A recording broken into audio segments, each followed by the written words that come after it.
The first movie game I really fell in love with as a young whippersnapper of a mere 7 years old was the Indiana Jones Greatest Adventures on the SNES. It's a platformer that follows all three of the movies, because there are only three, complete with boulder trap, tank fight, and most importantly, the runaway minecart, in 3D, on the SNES. Holy crap, life couldn't get any better for a little 7-year-old that hadn't been exposed to the world yet. When I started playing Circle of the Moon, I had much the same feeling. I mean, this game too starts off with the amazing Raiders of the Lost Ark boulder scene. And here's the kicker, you finally get to weigh out your own sand. Heck yeah.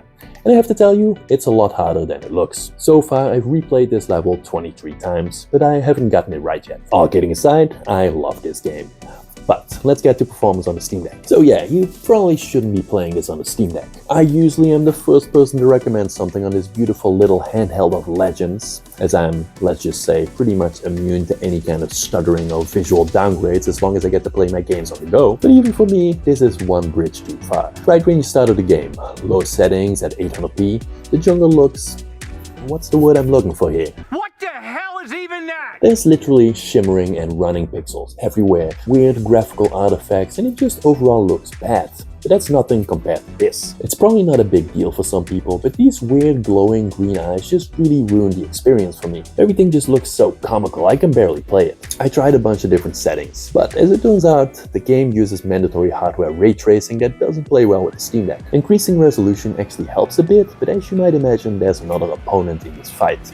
His name is Performance, and he has a mean left hook. So let's talk about the actual performance here, because that's none too pretty either. With these settings, the lowest of the low, the game does not hold a steady 30 FPS. Open levels range anywhere from 20 to 35 FPS, and remember, this is at low settings. Levels inside fare a little better and frames bounce up and usually reach 40 to 45 FPS. In the game's defense, however, it all feels relatively smooth.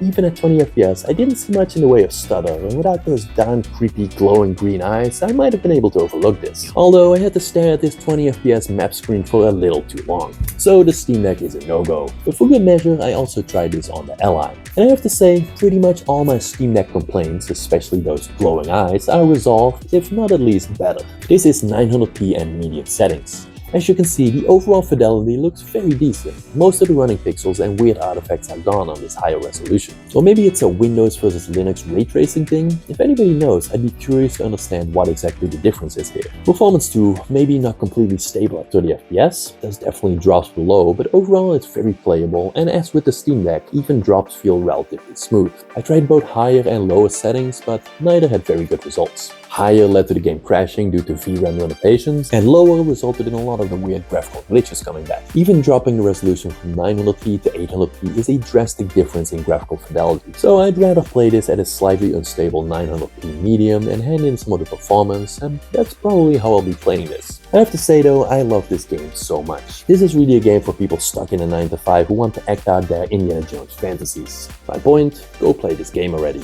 There's stealth, there's exploration, using the whip is amazing, it has the most hateable bad guys, and it has the best fistfight sounds in any game, period. There's literally nothing not to like, if you don't play it on a Steam Deck, that is. And that's it, go get this game already. Also check out these videos, this here for the 11 best XCOM-like video games in history, this one for the best survival games, and I hope to see you in the next one.